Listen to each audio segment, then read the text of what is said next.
બ્રહ્મરૂપ મીમાંસાદીઓ શાસ્ત્રોમાં પ્રવીણ. બરાબર. આપણે ત્યાં જે બ્રાહ્મણ હોય એક તો પહેલાં એણે વેદ ભણવાના હોય છે, પછી વેદાંત ભણવાનું હોય છે, એટલે ઉપનિષદો ભણવાના હોય છે. વેદોના ઉપગ્રહણરૂપ જે મીમાંસા, ઉત્તર મીમાંસા, પૂર્વ મીમાંસા એટલે કર્મકાંડ અને ઉપાસનાકાંડ બધું ભણવાનું હોય છે. બરાબર. એટલે ભગવાનનું સ્વરૂપ પણ ખબર પડે એ ભાગે એમ કહે કે એ બાને બાને થોડા થોડા કર્મકાંડ વિદ્યા પણ એ જાણે. એટલે આ લોક અને પરલોકને વિશે પોતે સુખીઓ થાય, બીજા બધાને પણ સુખી કરે. એટલે એમ કહે કે એ બારસરમાં કોણ જ્યાં ધર્મદેવના પિતાશ્રી. એટલે એ ઋગાદી 4 વેદો પણ ભણેલા, મીમાંસાદિક શાસ્ત્રોમાં પણ પ્રવીણ હતા. તેમાં કહેલા ધર્મોમાંથી પ્રીતિમાન. પાછા શાસ્ત્રોના અર્થ કરીને અર્થો જાણનારા એવા નહીં, પણ એ અર્થને જાણીને એ ધર્મ જે શાસ્ત્રોમાં કહેલા એ ધર્મમાં વર્તનારા. બરાબર. પછી માટે જે ધર્મ અનુષ્ઠાનથી વિશુદ્ધ એટલે શું કે કામાદી દોહ્ય રહિત અંતકરણ વાળા. એટલે શું છે? ધર્મ અનુષ્ઠાનથી વિશુદ્ધ થઈ ગયેલા, ધર્મનું અનુસરણ કરનારા હતા. ધર્મનું અનુસરણ કરતા હતા એટલે કેવા હતા? કામ, ક્રોધ, લોભ આદિ દોષ જે હતા એનાથી રહિત હતા, એટલે શુદ્ધ અંતકરણ વાળા હતા. જીતેન્દ્રિય એટલે શું? 10 ઇન્દ્રિયોને જીતનારા હતા, એટલે જીતેન્દ્રિયો હતા. સત્યવાદી, જે જેવું છે એવું જ. સત્ય એટલે શું? જે જેવું છે તેવું જ. યત વત્તા અર્થ એટલે જે જેવું છે તેવું જ જાણીને એ પ્રમાણે જ બોલનારા, એટલે સત્યવાદી. પછી સામ્યવાદી, ગુણ વડે બ્રહ્માને સમાન. એટલે બ્રહ્માજી કેવા બધામાં સામ્ય ભાવ જુએ છે. બરાબર. છઠ્ઠીને દિવસે બ્રહ્માજી વિધાતા બનીને લેખ લખવા આવે ને બધાનો, બધા જીવ પ્રત્યે એમાં એનો સામ્યવાદ હોય. જેના જેવા કર્મો એ પ્રમાણે એ લેખ લખી જાય, એમાં કંઈ એનું કોઈ મારું તારું નહીં હોય. એટલે શું કહ્યું કે ભાઈ સામ્યવાદી એટલે સામ્ય આદિ એટલે બધા સામ્ય આદિ એટલે શું? બધા જોડે સરખા. ગુણ વડે બ્રહ્માજીને સમાન હતા એમ. એટલે એને કોઈ પારકું નહીં, કોઈ પોતાનું નહીં, ને કોઈની ઉપર રાગ નહીં, ને કોઈની ઉપર દ્વેષ નહીં એમ. અથવા ગુણ વડે બ્રહ્માના અંશભૂત હોય ને શું એવા, એટલે બ્રહ્માત્મા એવો પાઠ હોય તો બ્રહ્મમૂર્તિ એવો અર્થ કરવો. પિતા પિતામહ એટલે માતા પિતા, માતા મહાદી પરંપરાથી વિશુદ્ધ એવા વંશમાં જન્મેલા. એટલે કુળ પરંપરા જ બહુ વિશુદ્ધ હતી, પવિત્ર કુળ હતું એમ. કોઈ વચ્ચે કુળથી પણ કલુષિત નહીં, બધા એક સરખા જ એમ. વર્ણાશ્રમના ધર્મમાં ટોટલી, અને બધા શુદ્ધ પરિવાર, પવિત્ર બ્રાહ્મણ પરિવાર એમ. યાજ્ઞિક એટલે મહાયજ્ઞને કરનારા. યાજ્ઞિકો કહેવાય ને, અમુક બ્રાહ્મણોની અતક યાજ્ઞિકો એટલે પોતે મહાયજ્ઞ કરતા હોય, પંચ મહાયજ્ઞ, અને બીજું શું છે? યજ્ઞ કરાવનારા પણ હોય. એટલે એને યાજ્ઞિક કહેવાય. ઉદાર હૃદયવાળા. એટલે હૃદય કેવું? એકદમ વિશાળ એમ. હૃદય કેવું? બુદ્ધિ કેવી? વિશાળ બુદ્ધિવાળી. હૃદયની સંકીર્ણતાનો જેનો નાશ થઈ ગયો છે તે. બરાબર. આપણે ત્યાં તો બધા અહીંયા મંદિરમાં આવનારા હૃદયના હાવ ટૂંકા. હાવ એટલે હાવ ટૂંકા. આવ તો મંદિર હોય, પણ પાંચ્યું પણ કોઈને દેવું હોય તો 50 વખત વિચાર કરે. અરે કોઈને પ્રસાદ આપવો હોય તો એને એમ થઈ જાય કે બહુ મોટું કામ કર્યું હોય ને એવી રીતે. 50-100 રૂપિયા આપવાનો હોય તો 50 જણને પૂછવા જાય પાછું. એવું તો હૃદય એનું. 25 વખત તપાસ કરવા જાય પાછું. અને 50 રૂપિયા આપવા જેવા જ કે નથી આપવા જેવા, 100 રૂપિયા આપવા જેવા જ કે નહીં, એવું નહીં. વિશાળ હૃદય એમ એકદમ. બરાબર. તો ભાઈ આને આપવા જેવા છે. બ્રાહ્મણ છે, સારા કુળનો છે, ભગવત ભક્ત છે, તો એના પાછળ જે કંઈ રૂપિયા ખર્ચવાના હોય, એને કંઈ બીજી વસ્તુની મદદ કરવાની હોય તો દિલ ખોલીને કરવી પડે. એનું નામ વિશાળ હૃદય કહેવાય. હૃદય કરીને વિશાળ એટલે શું કે ભાઈ બધી રીતે વિશાળ એમ. માનસિક રીતે પણ વિશાળ, કોઈને દેવું હોય તો દેવામાં પણ વિશાળ, દરેક રીતે વિશાળ. ચાલો. વિદ્યા અને તેને અનુગુણ એવી શાંતિ એ સંપન્ન. વિદ્યાનું લક્ષણ શું છે? પરમ તો જેની પાસે વિદ્યા હોય એ શાંત હોય. જે અવિદ્યા છે એ અશાંત રૂપ છે. અજ્ઞાન છે તે અશાંત છે. જે અશાંત હોય એ અવિદ્યાથી ભરપૂર હોય. જે શાંત હોય એનામાં વિદ્યા હોય, જ્ઞાન હોય. બરાબર. એટલે ભગવાને કહ્યું ને, અમારે ત્યાં ત્યાગી ગૃહીનો કોઈ મેળ નથી. જેની સમજણ શ્રેષ્ઠ એ શ્રેષ્ઠ. બરાબર. એવા તમને બહુ મોટા મોટા ગ્રહી ઇતિહાસમાં પણ જોવા મળશે, અને અત્યારે પણ એવા ઘણા ગ્રહસ્થ તમને જોવા મળશે કે એકદમ સંતોષયુક્ત જીવન જીવતા હોય. 10-15 હજારમાં માન ઘર ચાલતું હોય એ લોકોનું, પણ કોઈ ચિંતા નહીં. શાંતિથી આવીને 2 ટાઈમ મંદિર આવીને ભજન કરતા હોય. અને એવા તમને કરોડોપતિ બી જોવા મળે કે જેને ઘડીની ફુરસત નહીં. ભજન કરવાનું હોય તો 10 માળા કરવી હોય તો પણ એને બિચારાને બહુ તકલીફ પડે. ભગત સમય જ નથી. બરાબર. એટલે ભગવાને કહ્યું એ પ્રમાણે કે ભાઈ અહીંયા કોઈનો મેળ નથી. અહીંયા તો જેની સમજણ શ્રેષ્ઠ એ શ્રેષ્ઠ. એ ગમે તે આશ્રમનો હોય ને, ત્યાગી હોય, ગૃહી હોય, સાધુઆ હોય, વિધવા હોય, આચાર્ય હોય, ગમે તે હોય, પણ જેની સમજણ શ્રેષ્ઠ તે શ્રેષ્ઠ. ઉત્તર આચાર્ય બધાના ગુરુ. પછી ત્યાગી ત્યાગાશ્રમ શ્રેષ્ઠ ગ્રહસ્થાશ્રમ કરતા, પણ સમજણની વાત આવે ત્યાં બધા ભગવાન માટે સરખા. ભગવાન માટે, આપણા માટે નહીં. આપણે તો એ પ્રમાણે પોતપોતાએ જે હિસાબે વર્તવાનું એ પ્રમાણે જ વર્તવાનું. ભગવાન માટે બધા એની એક સરખી સંતાન, અને જેના જેટલા નિયમમાં રહે એટલા ભગવાન એની પર રાજી.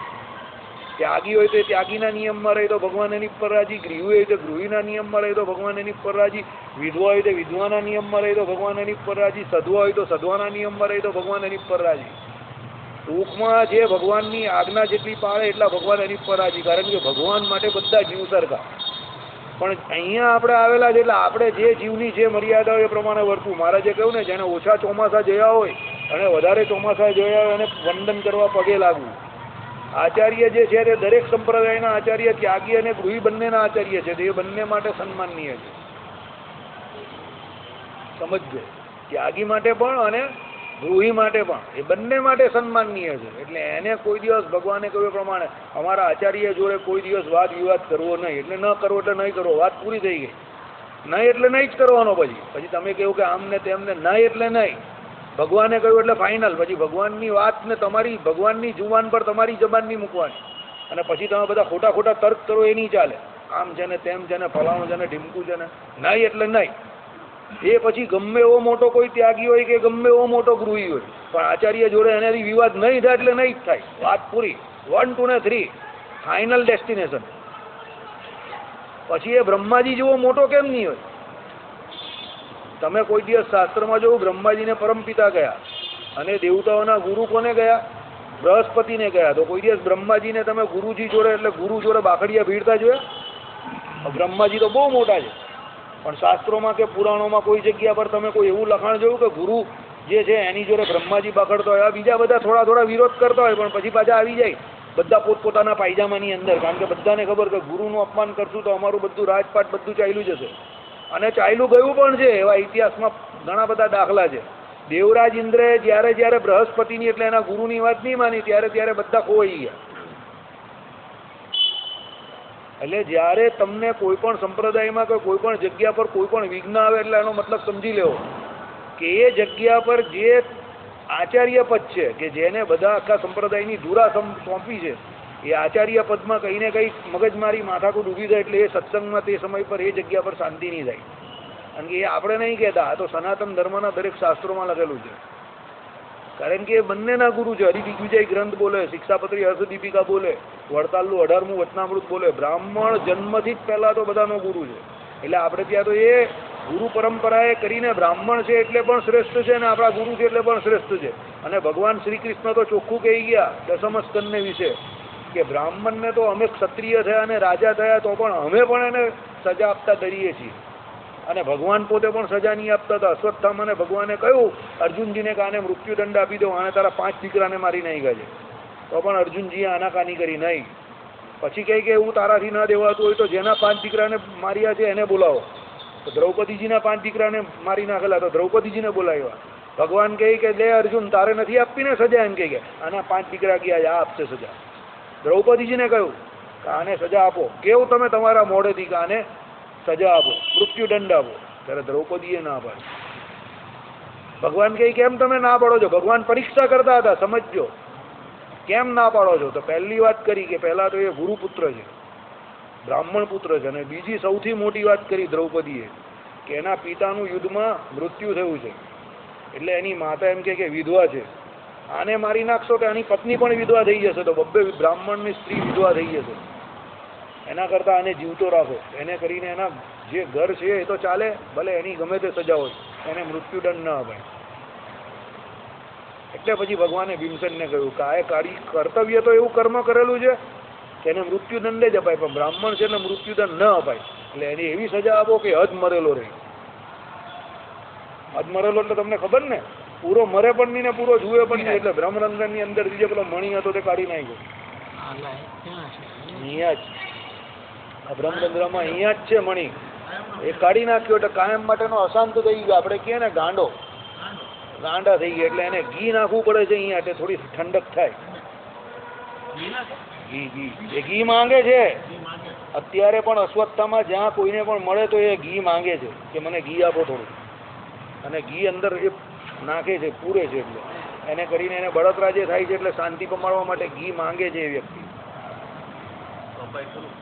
રાખતા જશે ને એ લોકો તો બધા ત્યાં જ્યાં એ જંગલોમાં વિચરે છે ત્યાંના લોકો તો જાણે જ છે કે અનાધિકારથી અહીંયા વિચર્યા કરે છે સાપથી, એટલે એ લોકો દે છે.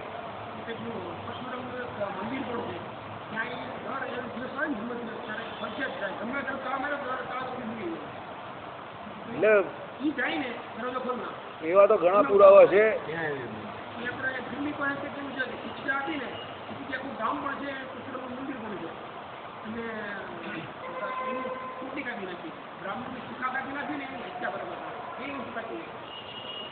કહેવાનું તાત્પર્ય શું છે કે ભાઈ ભગવાને જે કહ્યું એ પ્રમાણે, એ તો ભગવાને પોતે પણ આટલી સજા કેમ અપાવી કે ભવિષ્યમાં કોઈ બ્રાહ્મણ પોતે બ્રાહ્મણ છે એટલે ભગવાનની આજ્ઞાનું ઉલ્લંઘન નહીં કરે. ભગવાનની આજ્ઞાનું ઉલ્લંઘન કરેલું એમને શું કે બ્રહ્માસ્ત્ર હતું તે ઉત્તરાના ગર્ભમાં છોડ્યું, એટલે ભગવાને આ બોટપાટ કરવા માટે કે બ્રાહ્મણ પણ સર્વસ્વ ન બની જાય, એમ સ્વમુખી ન બની જાય. પણ એ ભગવાને કરેલું છે, આપણે નથી કરવાનું. આપણા માટે તો એ બ્રાહ્મણ પૂજનીય જ છે, વંદનીય જ છે. બ્રાહ્મણ જન્મજાત ગુરુ જ છે બધાને, અને આપણે એને સજા આપવાનો અધિકાર પણ નથી. રાજાના જે અધિકાર પ્રમાણે રાજા જે કરતા હશે એ રાજાને અનુરૂપ લોકશાહીના હિસાબે, પણ એ આપણે નથી જોવાનું. એ આપણો મુદ્દો નથી અત્યારે, સમજો. એટલે જેની તેની જે આજ્ઞા હોય એ આજ્ઞામાં જ એને રહેવું પડે. આજ્ઞાની બહાર ગયો તો કામ ગયું. એટલે અહીંયા લખેલું કે ભાઈ બ્રહ્માજી જેવી મતીવાળો, બધામાં સામ્ય બુદ્ધિ જેની છે તે, એમ. બરાબર, ચાલો. એટલે શું કહ્યું? વિદ્યા અને તેને અનુગુણ એવી શાંતિ એ સંપન્ન. આ પ્રમાણે જેને વિદ્યા હોય એને જ એને અનુરૂપ શાંતિ હોય. અવિદ્યાવાળા બધા દુઃખી જ હોય. બરાબર. જેને અજ્ઞાન છે એ જ દુઃખી છે, એ જ અશાંત છે, યાદ રાખજો. જેને વિદ્યા છે, જેને જ્ઞાન છે એ શાંત જ છે, એને કોઈ ચિંતા જ નથી. એ ભૂતકાળ બી ભૂલી ગયો એનો, ભવિષ્યની એને કોઈ ચિંતા નથી, ને વર્તમાનમાં શાંતિથી ભગવાનનું ભજન કરીને સુખેથી રહી છે. જેને બળતરા છે એ પણ તમને ખબર પડી જ જાય, ભલે મંદિરમાં આખો દિવસ બેસતો હોય ને, એના મોઢામાંથી કોઈનું સારું નીકળે જ નહીં. જેના મોઢામાંથી કોઈના વિશે સારું ન નીકળે, સમજી લેવાનું કે આ અશાંત વ્યક્તિ છે અને અજ્ઞાન ભરેલું છે, ભલે આખો દી મંદિરમાં બેઠેલો હોય. અને જે સદાકાળ આનંદમાં રહેતો હોય, ભગવાનનું ભજન કરતો હોય, અને જેનું જે કરવું હોય તો કરે, એની મસ્તીમાં મસ્ત હોય, એ સમજી લેવાનું કે આને ભગવાનના સ્વરૂપનું જ્ઞાન છે, શાંતિથી આરામથી જીવે છે, આનંદમાં રહી છે. બરાબર. શાંતિ પૈસાથી નથી મળતી, શાંતિ સત્તાથી પણ નથી મળતી, શાંતિ તમને ઘણા બધા લોકો માને એનાથી પણ નથી મળતી. ઉલટી એનાથી અશાંતિ વધી જશે. તમને લોકો અડધી રાત્રે પણ ફોન કરીને હેરાન કરશે. આનું શું થાય ને, પેલાનું શું થાય ને, ફલાણું શું થાય ને, ઢીકણું શું થાય. શાંતિ તો જે ભજન કરે એને જ થાય, જેને ભગવાનના સ્વરૂપનું જ્ઞાન હોય અને અલમસ્ત થઈને ભગવાનના સ્વરૂપમાં જે રમણ કરતો હોય. સુખદેવજીએ કહ્યું ને એ પ્રમાણે, પરિનિષ્ઠતિ સ્થિતિઓપી નૈગુણ્ય ઉત્તમ શ્લોક લીલયા. એટલે ભગવાનની અંદર જેનું મન મગ્ન થઈ ગયું છે, તે ભગવાનના સ્વરૂપમાં જે રમણ કરનારા છે એવા સંતો આત્મનિષ્ઠાથી ભરપૂર તો છે જ, આત્મામાં તો રમણ કરનારા છે જ, પણ એ આત્મનિષ્ઠાનું પરમ ફળ કહ્યું તો ભગવાનના સ્વરૂપની અંદર રમણ કરવું તે એને જ શાંતિ છે, બીજા કોઈને શાંતિ નથી. અને એ શાંતિ કહ્યું જે વિદ્યાવાન છે, જે બ્રહ્મ વિદ્યા ભણેલો છે એને જ શાંતિ છે. વિદ્યાવાનમાં પણ પાછી સૌથી શ્રેષ્ઠ વિદ્યા કઈ? બ્રહ્મ વિદ્યા. જગતમાં ઘણી બધી વિદ્યાઓ કઈ, પણ એમાં શ્રેષ્ઠ બ્રહ્મ વિદ્યા છે. અને એ બ્રહ્મ વિદ્યા કઈ નાના સરખા પુણ્યને અંતે મળતી નથી. અનંત જન્મનો જ્યારે તમારો દાખલો હોય અને અનંત જન્મના તમારા સુકૃત જ્યારે ઉદય થાય ત્યારે તમને બ્રહ્મ વિદ્યા પ્રાપ્ત થાય. બાકી આખી દુનિયા માયા મેળવવા માટે કેટલી દોડે છે, લાઈન લાગેલી છે. અને બધા હરિભક્તો અહીંયા શાંતિથી બેઠા બેઠા ભજન કરે. આજે દિવાળીમાં જ લોકોને કેટલા બધી દોડ ભાગ છે, ક્યાં દોડે છે લોકો, કેટલા દોડે છે. અને આપણે અહીંયા શાંતિથી બેઠા બેઠા ભજન કરીએ છીએ, સત્સંગ કરીએ છીએ, આપણે કોઈ ચિંતા નથી. બરાબર. એટલે ભગવાનના સ્વરૂપનું જ્ઞાન જ જે છે તે શાંતિને આપનારું છે. અને એ ભગવાનના સ્વરૂપનું જ્ઞાન મળ્યા કરે એના માટે સત્સંગ કરવો, સત્શાસ્ત્રનો અભ્યાસ કરવો અને રોજ ભગવાનને પ્રાર્થના કરવી કે તમારા સ્વરૂપનું જ્ઞાન થાવ. સત્સંગ જ થવો જોઈએ. કુસંગ તો ભગવાનને કહેવાનું એનાથી છેટો જ રાખજો, દૂર જ રાખજો. કુસંગીઓ હતા આપણે ફાવે જ નહીં, એમ જ કહી દેવાનું. ભગવાનને ખુદ કહી દેવાનું તમારા ભક્તોનો સંગ આપો, સત્શાસ્ત્રોનો સંગ આપો, સંતોનો સંગ આપો. કુસંગથી દૂર જ રહેવું. બરાબર. એમાં શાંતિ છે. ચાલો. શાસ્ત્ર ગરહિત આચરણમાં જ જેમ એમ લોક ગરહિત આચરણમાં પણ લજ્જાવાળા. બરાબર? એટલે શાસ્ત્ર ગરહિત એટલે શું? શાસ્ત્રથી બહાર જે હોય ને એનાથી એવા આચરણમાં લજ્જા તો ખરી, પણ લોકમાં પણ કોઈ વસ્તુ લજ્જા પમાડે એવી હોય તો એવી પણ ન કરવું એમ. અમુક વસ્તુ એવી હોય કે તમને લોકમાં લજ્જા લાગે એવું થાય. અમુક કાર્ય એવો હોય કે તમને એ કરવાથી લોકમાં પણ લજ્જા પમાડે એવા કાર્ય હોય. શાસ્ત્રમાં પણ ના પાડી હોય અને લોકમાં પણ ના પાડી એવા પણ હોય ને. અમુક પાછા કેવો હોય એકલા લોકમાં પણ તમને લજ્જા પમાડે એવા હોય. એવા કાર્ય ના કરતા હતા કે ભાઈ લોકમાં પણ લજ્જા શું કામ પામીએ આપણે. બરાબર? ચાલો. અને પરનું જ હિત કરનારા કારુણ્ય, સૌશીલ્ય, વાત્સલ્ય, ઔદાર્ય આદિ ગુણોએ સંપન્ન. બીજાનું હિત કરનારા હતા એટલે આ બધા ગુણ એમનામાં ઓટોમેટિક હતા. પહેલું શું? કારુણ્ય એટલે કરુણાશીલ, બધા ઉપર કરુણા રાખનારા, જીવ પ્રાણી માત્ર પ્રત્યે શું કરનારા? કરુણા રાખનારા. સૌશીલ્ય એટલે બહુ સુશીલ હતા, સારા શીલવાળા, સારા ચરિત્રવાળા. ચરિત્રમાં એક ડાઘ પણ ન મળે એમ એવા ચરિત્રવાળા. બરાબર? પછી શું? વાત્સલ્ય એટલે બધા પ્રત્યે વાત્સલ્ય ભાવ રાખનારા. જેમ ગાય હોય તે પોતાના વાછરડા પ્રત્યે કેવો વાત્સલ્ય ભાવ રાખે, માતા પોતાના દીકરા પ્રત્યે કેવો વાત્સલ્ય ભાવ રાખે, પરમાત્મા પોતાની જે સંતાન, જે પુત્ર, જે પ્રજા એના પ્રત્યે કેવો વાત્સલ્ય ભાવ રાખે, એમ સર્વ પ્રત્યે વાત્સલ્ય ભાવ રાખનારા. હવે તમે કહો કે બધા પ્રત્યે વાત્સલ્ય ભાવ રાખવાની કેમ જરૂર છે? તો બ્રાહ્મણ છે, બ્રાહ્મણ જન્મથી જ બધાના ગુરુ છે. ગુરુ એટલે પિતા સમાન છે, એટલે એ બીજા પ્રત્યે વાત્સલ્ય ભાવ રાખે એમ. એટલા માટે વાત્સલ્ય નામનો ગુણ કહ્યો. પછી શું કહ્યું? ઔદાર્ય. બહુ ઉદાર છે, વિશાળ હૃદયવાળા, ઔદાર્ય, એકદમ જોરદાર ઉદાર છે એકદમ. બરાબર? એના હૃદયને વિશે આખું જગત સમાઈ જાય એવા ઉદાર છે એકદમ, એટલે ઔદાર્ય કહ્યું. એટલે આદિ ગુણોએ સંપન્ન. આવા બાળ શર્માને પતિવ્રતોચિત ગુણોથી શોભાયમાન ભાગ્યવતી નામની ભાર્યા હતી. એટલે આ બાળ શર્માનો આખું તમને લક્ષણો કયા, અને એમની જે પત્ની હતી તે કેવી હતી? પતિવ્રતા હતી. બરાબર? એટલે જેવા પતિના લક્ષણ હતા એવા પત્નીના લક્ષણ પણ હતા, અને એમનું નામ શું હતું? ભાગ્યવતી હતું. બરાબર? હવે એક વસ્તુ સમજીને ચાલજો. ભગવાન કે ભગવાનના પિતા કે ભગવાનનું જે કુળ હોય તે કુળ એકદમ પવિત્ર હોય ત્યારે ભગવાન પધારે. પછી તમે એમ કહો કે ભાઈ નરસિંહ અવતાર તો આમ જ થયેલો, તો નરસિંહ અવતાર કે હિરણ્યકશુપીના પુત્ર થઈને ભગવાન નહીં આવેલા. સમજજો, હિરણ્યકશુપીના પુત્રને બચાવવા માટે આવેલા.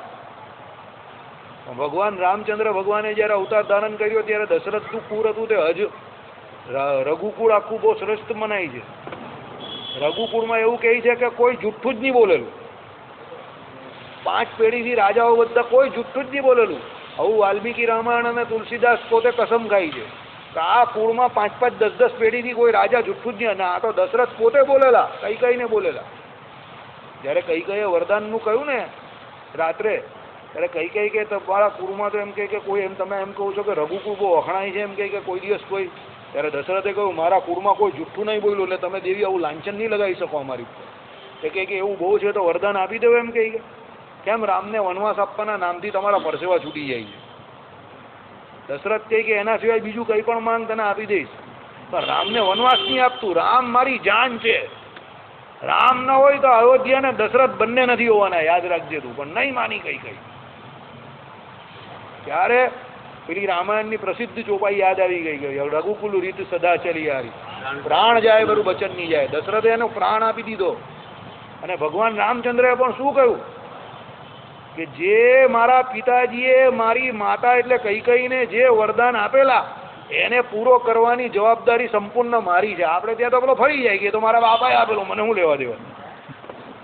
મારા બાપાનું તો આમ પણ કાં ચાલતું હતું, એના તો બધા માર તો ગીરવે આપેલા. અમુક તો એવું કહેવાવાળા પણ છે મારા બાપાનું તો ચાલતું જ નહીં હતું. છેલ્લે તો એમ કે આઉટ થઈ ગયેલા છેલ્લે 10 વર્ષમાં. દવા ચાલતી હતી, ગાંડાના ડૉક્ટરની દવા કરાવતા હતા. એ તો બધું ભલભલું કહેવા કરે, એમ કરીને પેલો ફરી જાય. ત્યારે રામચંદ્ર ભગવાને શું કહ્યું? પિતાની આજ્ઞાનું પાલન કરવું એ પુત્રનો પરમ ધર્મ છે. એટલે પિતા મારા આ લોકમાં હોય કે ન હોય, એમને જે વરદાન આપ્યું, એમની જે આજ્ઞા છે એનું પાલન કરવા હું વનમાં જઈશ. બરાબર? કેમ? રઘુકુળમાં જન્મેલા. બરાબર? એટલે ભગવાન પોતે જ્યારે અવતરે છે ત્યારે પવિત્ર કુળ શોધે છે. પહેલા રાજા રૂપે આવે ત્યારે પણ, અને સાધુ રૂપે આવે ત્યારે પણ. દત્ત ભગવાન તો કોના દીકરા હતા ખબર ને તમને? દત્તાત્રેય, અત્રિ ઋષિના. અત્રિ અને બીજા એના માતા ખબર તમને? અનસુયા. બંને અનસુયાજીનું ચરિત્ર તમને ખબર ને, બ્રહ્મા વિષ્ણુ ને મહેશ, પેલી 3 ને એને શું કરવી હતી, પરીક્ષા કરવી હતી, તો 3 ના અવળા બનાવી દીધા અનસુયાજી. આવા નાના ને રમકડા રમતા થઈ ગયા. પેલી 3 લેવા આવી કે ભાઈ અમારા પતિઓ કા તે કે શોધી લો, અંદર ઘોડિયામાં રમે છે. 3 એક સરખા જ દેખાય. બરાબર, આવા પાવરફુલ માણસ હતા, આટલા આવા પતિવ્રતા હતા અનસુયાજી. એના ઘરે ભગવાન દત્તાત્રેય આવેલા. એટલે ભગવાન પવિત્ર કુળમાં આવે, સમજજો. શ્રી કૃષ્ણ ભગવાનનું પણ તમે જાણો જ છો. પછી ધર્મ ભક્તિ, ધર્મદેવ અને ભક્તિ માતાનું પણ આપણે જાણીએ જ છીએ. એટલે ભગવાન જે કુળ જે છે તે પવિત્ર કુળ હોય એમાં જ ભગવાન અવતરણ કરે છે. બરાબર, એ બ્રાહ્મણ હોય, ક્ષત્રિય હોય કે વૈશ્ય હોય, ત્રિજાતિમાં ભગવાન તો સાધુ રૂપે અને રાજા રૂપે જ આવે છે. એટલે આમ તો બ્રાહ્મણ અને ક્ષત્રિય કુળમાં જ આવે છે. બરાબર, અને એમાં ભગવાન શું છે કે ઉચ્ચ કુળમાં, પવિત્ર કુળમાં, ઉચ્ચ કરતા પવિત્ર કુળ જોઈએ છે. ઉચ્ચ તો બધા બ્રાહ્મણ હોય, સમજો. બ્રાહ્મણ પોતે જ ઉચ્ચ જાતિનો કહેવાય છે, પણ લક્ષણ પણ એવા હોય, પૂર્ણ પવિત્ર હોય, વેદોનું પાલન કરનારા, વેદોને વર્તનારા, વેદોને ભણનારા હોય, દ્વિજ સંસ્કાર આદિ કરેલા હોય. ભાઈ તમે કહો કે કળિયુગમાં જ્યારે અવતાર કલ્કી થશે ત્યારે પણ એવું જ થશે. અરે ત્યારે પણ એવા ને ત્યાં જ થશે, યાદ રાખજો. Mind it. હા, લખેલું જ છે નામ ભગવાનનું, બધું. સ્થળનું નામ, ગામનું નામ, બાપાનું નામ પણ લખેલું છે. આ વિપ્રને ત્યાં જ બાપાનું નામ પણ લખી દીધું છે. ભગવાન છે એટલે જોવાનું જ નહીં તમારે, બધું કામ એકદમ રેડી. બરાબર, ઘરનારાની પેલી બાજુ જઈને એકદમ રેડી કામ હોય ને, એવું એકદમ રેડી કામ ભગવાનનું. કેવું કામ? એકદમ રેડી. હા, વરાછા જેવું રેડી કામ એકદમ. ચાલો, એટલે પહેલેથી જ લખાયેલું છે, સમજો, શાસ્ત્રોમાં. તો પછી અમુક લોકો શું કે એ તો ભગવાન એટલે બધું એ તો મન ભાવે વર્તી શકે ને, ભગવાન છે. અરે ભગવાન મન ભાવે નહીં વર્તતા. ફકીર મોહમ્મદ પહેલેથી લખે છે પછી વર્તે છે, સમજો. મન ભાવે એમ નહીં વર્તતા ભગવાન. મહારાજ એટલે તો કહ્યું કે ભગવાન શાસ્ત્રબાનનું કોઈ ચરિત્ર નહીં કરતા, પહેલા લખાવે છે પછી પોતે વર્તે છે. ને મનુષ્ય રૂપે પોતે આવે તો કઈ અહીંયા ખાઈ પીને લેન નહીં કરતા. સીતાજીને કેટલી વખત તો ભગવાને એમનો ત્યાગ કરી નાખ્યો. વગર વાંકે કેવાવાળા કહે છે. હજુ રામ જેઠમલાણી કહે કે ભાઈ રામચંદ્ર ભગવાન બહુ સારા રાજા હતા પણ બહુ સારા પતિ નહીં હતા, કારણ કે સીતાજીનો ત્યાગ કરી નાખેલો. અરે ભાઈ તને કોણે પૂછ્યું એ સારા પતિ હતા કે નહીં હતા? સીતાજી તો એવું કહેતા હતા કે રામચંદ્ર ભગવાન તો અમને બહુ પ્રેમ કરે છે અને અમે એમ કહે કે અમને વનમાં મૂકે એના દુઃખે દુખ્યા નથી, પણ હવે અમને વગર વાંકે એમણે જે ત્યાગ કર્યો છે લોક લજ્જાએ કરીને, તો હવે અત્યારે એ બહુ દુઃખી હશે, એના દુઃખે અમે દુઃખી છે. આવું સીતાજી કહેતા હતા. તો સીતાજી દુઃખી નહીં હતા, તો સીતાજી રામચંદ્ર ભગવાનને સારા પતિનું સર્ટિફિકેટ આપતા હતા ને અત્યારના લોકો નથી આપતા. અરે ભાઈ, તું ને હું કોણ સર્ટિફિકેટ આપનારા? અને એક બીજી વસ્તુ, ભગવાને કયું ચરિત્ર કયા સંદર્ભમાં ક્યારે કેવી રીતે કર્યું એ ભગવાન જ જાણે એનો મર્મ. એને આપણે કોણ સર્ટિફિકેટ આપનારા? અત્યારે લાખો વર્ષ પછી એમ કહેનારા કે ભાઈ રામચંદ્ર ભગવાન આમ હતા ને તેમ હતા ને ફલાણું ને ઢીમકું. તને એ રાઈટ કોણે આપ્યો? તારી પાસે એ અધિકાર છે કે તું ભગવાનના કોઈ ચરિત્ર ઉપર શક કરીને આવું જાહેરમાં કહે? અધિકાર જ નહીં. દરેક માણસે એના પાયજામાની અંદર જ રહેવાનું, પાયજામાની બહાર નહીં નીકળવાનું. આપણે અધિકાર આપેલો છે શાસ્ત્ર રચવાનો કે શાસ્ત્ર જોડે કંઈ પણ એના લખાણમાં ઉપર નીચે કરવાનો કે ચેડા કરવાનો? આપેલો છે? નથી આપ્યો ને. શાસ્ત્ર ઓલરેડી લખાઈ ગયા હતા. વાલ્મીકી રામાયણ ભગવાન રામચંદ્ર અહીંયા આવ્યા એ પહેલા લખાઈ ગયું હતું અને ભગવાન તો પછી એ પ્રમાણે વર્ત્યા છે. તો તમે ભગવાનને કેવી રીતે કોઈ પણ પ્રકારનો એ કરી શકો કે ભાઈ ભગવાન સારા પતિ નહીં હતા, આમ હતું ને તેમ હતું? એ તો ભાઈ પહેલેથી જ લખાઈ ગયું હતું. અને વાલ્મીકીજી હતા એ તો ત્રિકાળદર્શી હતા ને, એમણે ભગવાન જે પ્રમાણે વર્તવાનો હોય તો ખબર જ હોય ને, એમણે એ પ્રમાણે લખ્યું હોય ને, તો પછી તમે ભગવાનને કેવી રીતે દોષ દો? એટલે કદાપી ભગવાને કરેલા કોઈ પણ ચરિત્રની અંદર કોઈ પણ પ્રકારનો દોષ પરઠવો નહીં. ભગવાનના દરેક ચરિત્ર ભગવત ભક્ત માટે ફક્ત ગાવા યોગ્ય છે. નહીં વર્તાય તો એ અલગ વાત છે, વર્તવાનું તો કદાચ તમને 100% વર્તાવવાનું પણ નથી. સમજજો, રામચંદ્ર ભગવાને જે કહ્યું એ પ્રમાણે તો વર્તાવવાનું પણ નથી, કારણ કે એટલે જ રામચંદ્ર ભગવાનને મર્યાદા પુરુષોત્તમ રામ કહેવાય છે. એમ કઈ રામચંદ્ર ભગવાનની મર્યાદા પાડવી કઈ સરળ કામ નથી, અઘરું કામ છે, સમજજો.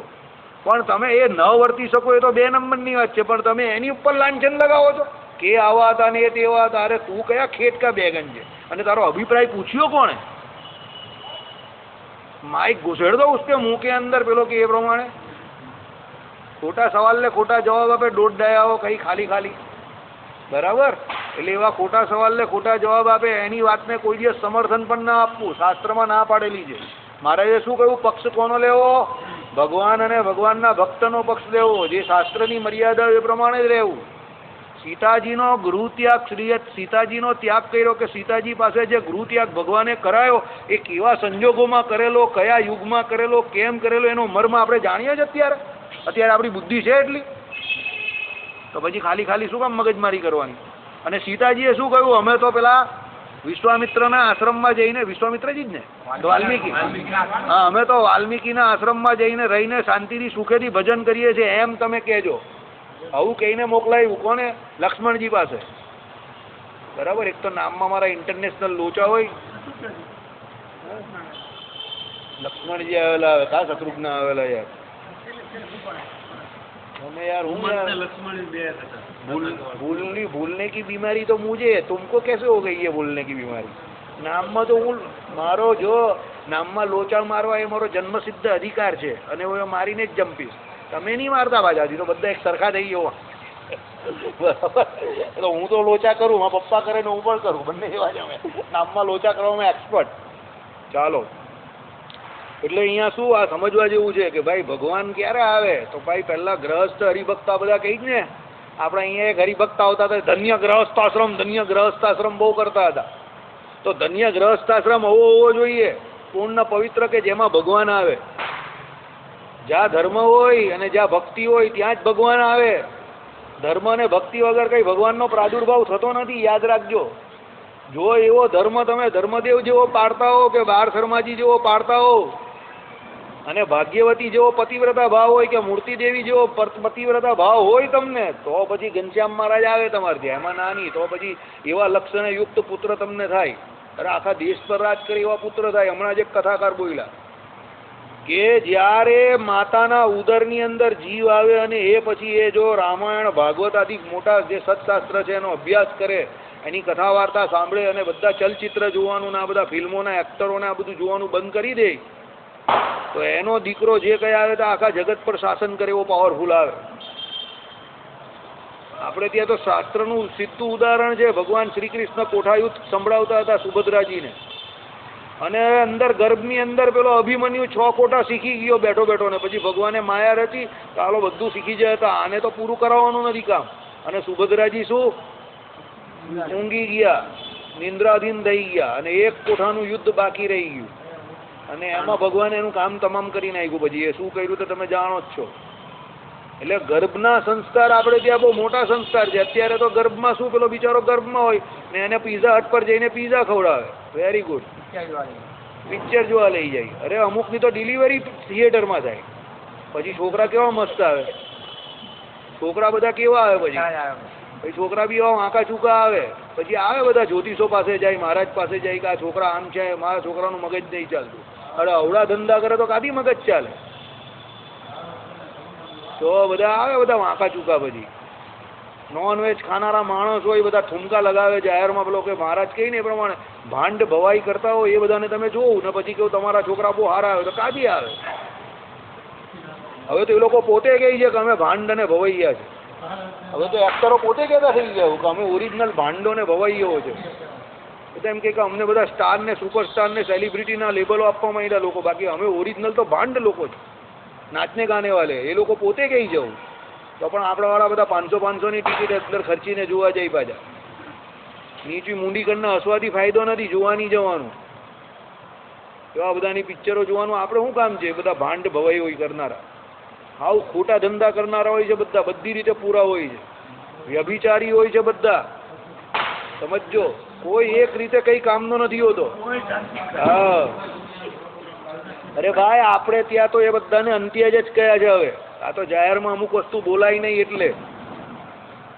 આપણે ત્યાં એ ધંધો કરનારા બધા અંત્ય જ છે તમે જોજો 2 કે 3 ફિક્સ જાતિવાળા લોકો 70 થી 80% છે એ લાઈનમાં જરા વિચાર કરજો હું જે કહું તેની ઉપર 2 કે 3 ફિક્સ જાતિવાળા જ છે એ તો હું કહું છું અંત્ય જ છે એ બધા અંત્ય જ છે સમજો ને એ લોકો માટે એ જ ધંધો છે ને એ લોકો એ ધંધાથી જ આગળ આવે પાછું. એ લોકો માટે ધંધો પણ એ જ છે અંત્યજો માટે. તો પછી આપણા હારા હારા ઘરના છોકરાઓ એને જોવા જાય.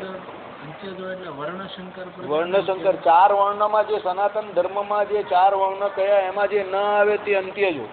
શ્રીજી મહારાજ એટલા ઉદાર હતા કે એમણે અંત્યજોને પણ સ્વીકારેલા. પણ ભગવાનના આશ્રિત થયા પછી એ ધર્મ નિયમમાં રહેનારા એમ. એ ભગવાનના પરમ કૃપા. પછી એ લોકો એ પ્રમાણે નહીં વધતા હતા. સમજો ભગવાને જે પહેલી સભા કરેલી એમાં અંત્યજો પણ હાજર હતા. સત્સંગી જીવન ગ્રંથ બોલે.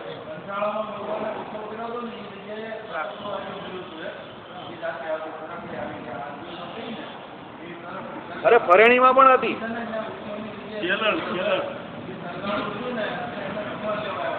અરે ફરેણીમાં પણ હતી પહેલી સભામાં. અંત્યજોની પણ ભગવાને અલગ બેસાડેલા પહેલી જ સભામાં. મહારાજ આવ્યા ત્યારે પણ અંત્યજો હતા જ. મુસ્લિમો પણ હતા, અંત્યજો પણ હતા, બધા જ હતા. ને એ તો પરમાત્માનું પરમાત્માપણું છે, મહાત્મય છે. એ પરમાત્મા બધાને સ્વીકાર કરે. સમજો. હા હા એમનું પણ હતું જ ને ગણિકાનું ઉદાહરણ. એટલે ભગવાનની એ અસત સૂત્રમાં 4 વર્ણની બારના બધા અંત્યજમાં આવે. 4 વર્ણની બારના વર્ણશંકર જે હોય એની પ્રજાઓને આ બધા એ લોકોના ધંધા, નાચવું, ગાવું, આ ફિલ્મોમાં એ કરવી, નાટક કરવું. ભાઈ પેલા ગામોની અંદર ભવાયો કરતા હતા ને આ બધા અંત્યજો આવે. ચાલો ભાઈ સ્ટોપ ઇટ. 12 વિપ્ર તે ધર્મપત્ની સાથે સદા સ્વધર્મને જ આચરતા પણ ધર્મ વિરુદ્ધ કાંઈ પણ કરતા નહીં. એટલે આ 12 શું કરતા હતા? કાયમ સ્વધર્મમાં રહેતા હતા પણ ધર્મ વિરુદ્ધ જરા પણ આચરણ ન કરતા હતા. એટલા માટે આપણા શાસ્ત્રોમાં કહ્યું કે ભાઈ જે ગ્રહસ્થ ધર્મમાં રહે એને ત્યાં એના પુત્ર, એના પછીની પેઢી. તમે કહો કે ભાઈ છોકરા સત્સંગી નહીં થતા. છોકરા સત્સંગી થાય તો તમારી ઉપર આધાર છે. અત્યારે હું વડતાલ વચ્ચે 1-1.5 વર્ષ પહેલા ગયેલો ને તો મને એક સ્વામી મળ્યા ને મારી જોડે 10 પ્રદક્ષિણા ફરી. તો મને કઈ સંપ્રદાયમાં અત્યારે સૌથી મોટું ટેન્શન એ છે કે સત્સંગીના છોકરા પણ સત્સંગી નહીં થતા. એમ કે તમારી પેઢી સુધી એવું હતું કે ભાઈ સત્સંગીના છોકરા તો એટલીસ્ટ સત્સંગી થતા હતા કે એકના પાછા પાયે તે સમય પર એમ કહે કે એકના એક નહીં પણ 2-3 હોય. અત્યારે તો એકના એક જ હોય પાછા અને એ પણ સત્સંગી નથી હોતા. એટલે હવે પછીનો સમય બહુ કપરો છે એમ કે સનાતન સંસ્કૃતિ હિન્દુઓ માટે અને દરેક સંપ્રદાય માટે. હવે એકના એક થઈ ગયા. બધાને ત્યાં એક હોય ને એક જ છોકરો હોય ને એ પણ સત્સંગી હોય નહીં અને અર્થ પ્રદાન થઈ ગયો. બધાને એવું જ છે કે અમારા છોકરાને એવું જ ભણાવો કે આટલા બધા રૂપિયા કમાય અને પછી અમને છોડીને ચાલ્યો જાય. એ કમાય એટલે એ ચાલ્યો જ જવાનો છે. એ કહે કે એને નોકરી બહાર મળી એટલે બહાર ચાલ્યો ગયો. પછી બોલો ચાલ્યો જાય. તમે એને પૈસાનું ઇમ્પોર્ટન્સ એટલું આપ્યું કે એ ચાલ્યો જાય તમને મૂકીને. પછી તમારે અહીંયા દિવાલ જોડે કુસ્તી કરવાની ને થાંભલા જોઈને રડવાનું. બરાબર. પછી પેલો કહે કે કાકા આખો દિવસ તમે અહીંયા કેમ બેસી રહો? ઘરમાં કોઈ છે જ નહીં. પછી આપણે થાય કાકા એટલે આખો દિવસ મંદિર બેસી રહી છે. આપણે એમ થાય કે કાકાને એટલો વૈરાગનો ફુવારો કાઢી છૂટી ગયો. પણ હવે કંઈ રાગ કરવા જેવું હોય જ નહીં. તો પછી વૈરાગ જાણી જોઈને પેલો જબરજસ્તી વૈરાગી બાવો બનેલો છે. બરાબર. એટલે કહેવાનું તાત્પર્ય શું? એવું બધું નહીં કરવાનું એમ. આગળથી છોકરાઓને સત્સંગના અને પૈસાની રીતે રાખો. પૈસાને બહુ મોટી તમે આમ જગ્યા નહીં આપી દો. बराबर. पैसा बहुत कुछ है पैसा, लेकिन सब कुछ नहीं है. પૈસાથી જે કામ થાય તે પૈસાથી જ થાય છે. પણ એવું પણ છે બાજુ કે ઘણા કામ પૈસાથી નથી પણ થતા. એ વાત પણ એટલી જ સાચી છે. એક મા બાપના 4 દીકરા હોય ને બધા પૈસાથી પૂરો હોય તો બી બિચારા મા બાપ પેલા વૃદ્ધાશ્રમની લાઈનમાં ઉભા રહેલા હોય કે ભાઈ અમને રાખો, હવે અમને રાખો, અમને કોઈ રાખો આવડું. એટલે શું, સંસ્કાર બરાબર દીધા નહીં એટલે બધા છોકરાઓ કામ ધંધે ચડી ગયા અને ભાગી ગયા. બરાબર. બાકી એક છોકરો હોય ને સારો હોય તો એક પણ તમને રાખે. બરાબર. એટલે અહીંયા એ કહેવા માંગે છે કે ભાઈ તમે તમારા સ્વધર્મમાં રહો તો પછી છોકરાઓ પણ એના સ્વધર્મમાં રહેશે. તમારે એવું કહેવાની જરૂર નહીં પડે કે તમે અમને રાખો. એ છોકરાઓ પોતાનો સ્વધર્મ સમજીને જ તમને રાખશે. અમને તો કોઈ દિવસ કોઈ કહેવા નહીં આવ્યું કે ભાઈ તમે અમને રાખો. અમને કોઈ દિવસ કોઈ કહેવા નહીં આવ્યું કે ભાઈ તમે અમને રાખો. ઉલટી અમારે એમને કહેવું પડ્યું કે તમે અમને રાખજો ભાઈ. તે કંઈ કે અમારી જવાબદારી નથી, એ અમારી જવાબદારી નથી. એ લોકો એવું કહે છે. એ લોકો કહે તો આમ જ થઈ જાય બધું. બરાબર. એ તો બધું તમારા પૂર્વના કર્મને આધીન છે. યાજ્ય કોઈ પ્રમાણે કોઈ લેનાર હોય કોઈ દેનાર હોય, લેતી દેતીનો આ બધો ધંધો હિસાબ ચાલ્યા કરે. બધા સંબંધોમાં કંઈ તમારે લેવાનું જ નહીં હોય, દેવું બી પડે તો થોડું ઘણું ઘસાઈને પણ રાજી થવું. એ તો બધા સંબંધીઓ કંઈ આપણા મિત્ર રૂપે થોડા હોય અને બધા શત્રુ રૂપે પણ ના હોય. એટલે લેતી દેતીનો વ્યવહાર તો બધો અનાદિકાળથી ચાલતો હોય તે ચાલ્યા કરે, પણ આપણે આપણી મર્યાદા નહીં ચૂકવાની. મહારાજે જે આજ્ઞા કરી માતા પિતા ગુરુ અને રેગા રોગાતું, એની સેવા આપણે જ્યાં સુધી હાથ તાટીએ સલામત હોય ને આપણાથી બને ત્યાં સુધી તન મન ધનથી એની સેવા કરવાની. પછી તમે બધા આડા તેડા સવાલ જવાબ કરો એ નહીં ચાલે. એમાં કોઈ સવાલ જવાબ, કારણ કે ભગવાને ચોખ્ખું કહી દીધું એટલે કરવાનું તમારે. પછી એમાં તમે કહો કે આમ છે ને તેમ છે ને ફલાણું છે ને ઢીમકું છે, એ બધું ના ચાલે. એટલે સ્વધર્મમાં રહેવાનું. શ્રીપતિમ શ્રીધરમ સર્વદેવેશ્વરમ ભક્તિ ધર્માત્મજમ